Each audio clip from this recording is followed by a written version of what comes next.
finally, we are back with another great edition of Facts or Nah, post Iron Bowl edition. Fellas, you guys ready to do this? Yes, sir. Facts or Nah, Auburn's next starting safety will come from the transfer portal. Fellas, what do we think? This is a good one. I'm going to say,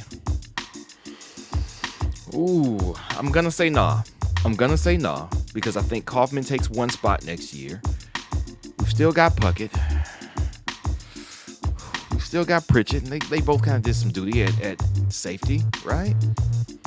Maybe nobody in there is super inspiring, but it has some spotty performances from everybody. But I got to think with a year already in the system, that some guys are going to get some chances to shine that didn't get it this year, and that we actually just stick with the guys we have. We bring in new talent, of course, at safety from the recruits that we signed, and maybe one from the portal, but they won't start. Because as we saw, we got a lot of guys in last year, and they did not necessarily start either. So I'm going to say no. Yeah, I'm going to go nah here. I'm really hoping that this is a year that we see some guys actually develop. We brought in a few guys from the previous recruiting class. Amari Harvey, looking at you, buddy.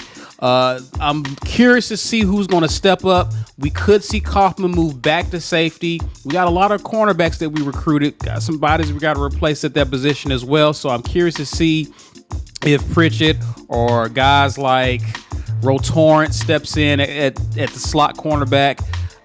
It's going to be a lot of moving pieces. I think we're going to be good in terms of who we already have on our roster. So I'm going to say nah. I think we do bring in some guys from the transfer portal, but I don't think they become the starting safety. So nah.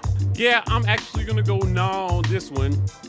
It is time for next man up at Auburn University. And the next man up, in this case, we'll know what Derek Mason expects from him in this defense that we've had now a year of experience in. So moving forward, I think the experience in the system is going to be important unless we're bringing in a superstar. But I expect next man up on defense, so I'm going nah on this one. Fellas, facts or nah, Auburn will see at least 2 redshirt freshmen play in the bowl game. What do we think about this one? Woo, I'm going facts on this one. Guys, it's time. And what better time to get a redshirt freshman sometime than at the bowl game, where you have like 3 to 4 weeks to prepare them for said bowl game. Put them in, start building for the future. Now, we have some high-profile exits this season. I personally would like to see Mr. Dylan Brooks get in there and get a game in. He was the highly rated defection from Tennessee after Happy Meal Gate there with Pruitt. So I expect to see 2 guys get in. You know, the other one, take your pick. I would love to see D Davis. I'd love to see D Davis. But I'm not so sure that's going to happen. I'll be interested to see what the plan is now that we do not have a current offensive coordinator. You know, does Harsin call plays for the bowl game and get some of his guys going? I think so. Facts. I am going to say facts as well. We don't have it confirmed that Harsin plans on playing guys who redshirted this year, but doesn't it just make sense? So much time to prep, so many holes that are going to be left from guys who have not only transferred out, but my guess is maybe 1 or 2 guys with pro prospect actually go ahead and sit this out so they don't risk injury. So there are going to be some holes to fill. We got Lee Hunter that didn't really get any time. We got Dylan Brooks that didn't really get any time.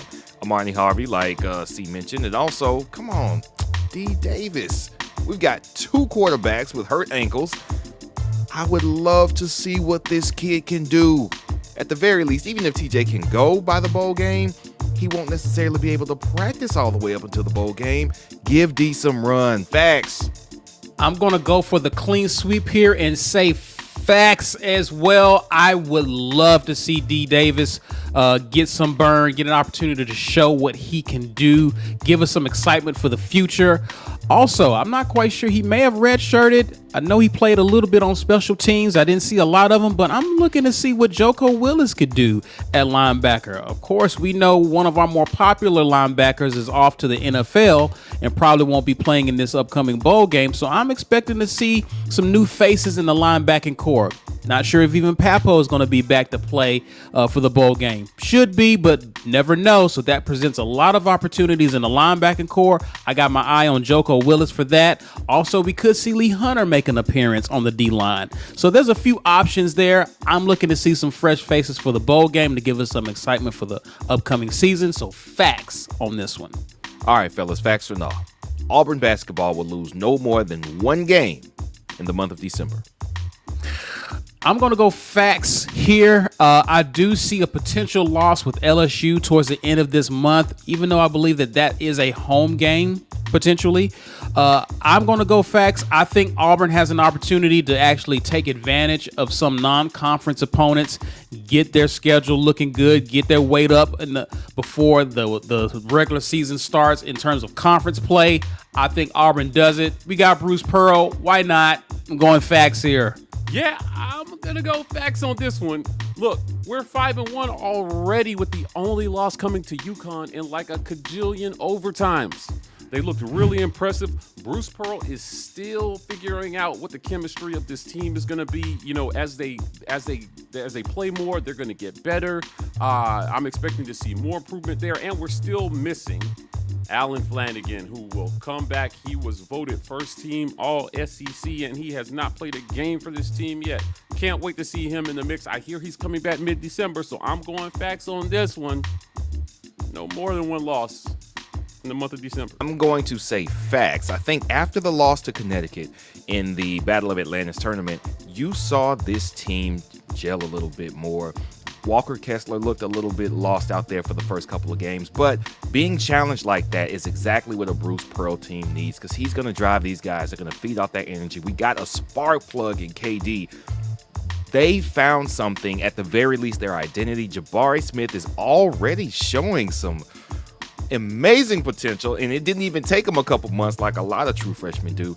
I think we found something that we're going to carry into December, along with the home court advantage that we'll have for most of these games. I don't expect us to lose more than one. I think we can go undefeated, but one, yeah, I'll take that bet. Facts.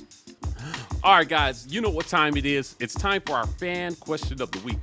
This week's fan question comes from our girl, Dr. Wonder Woman. That's Amanda Lauren M. on Twitter, and she asks, facts or no, Bruce Pearl sweeps Alabama in basketball this season. Fellas, what do we think about Bruce?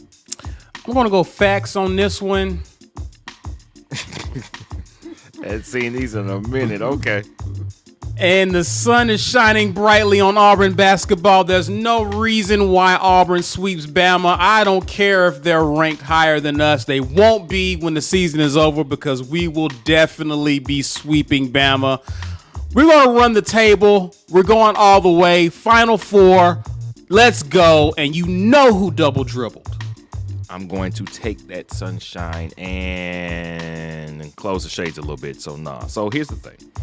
Basketball is wildly unpredictable. Depending on when we play Bama in that schedule, we're not going to get swept. However, Bama's good, man. They're good. They can be better than they have been in the past. That doesn't mean that they'll outgain us in the postseason. I think we are far and away the better coach team and the better built team. But regular season, ups and downs, ebbs and flows, long regular season for college basketball. So I'm going to say nah.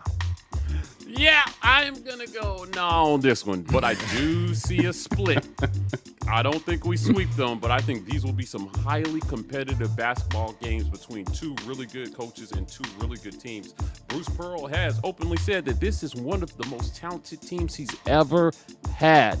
Unfortunately for us, Bama's got a pretty talented team as well, so I do see some very entertaining games in the future. So I'm going no on this one, but I think it's close. Well, that's it for another great edition of Facts or No. Listen, we want to hear from you. So if you want to get your question featured on this segment, hit us up. #FactsOrNo on Twitter, or check us out on Instagram, and we'll get your question featured on our next segment. Other than that, you guys know where to find us. We are the War Rapport on Twitter, Instagram, Facebook, YouTube, TW Rapport on TikTok. Gentlemen, we're signing off, and as always, War Eagle.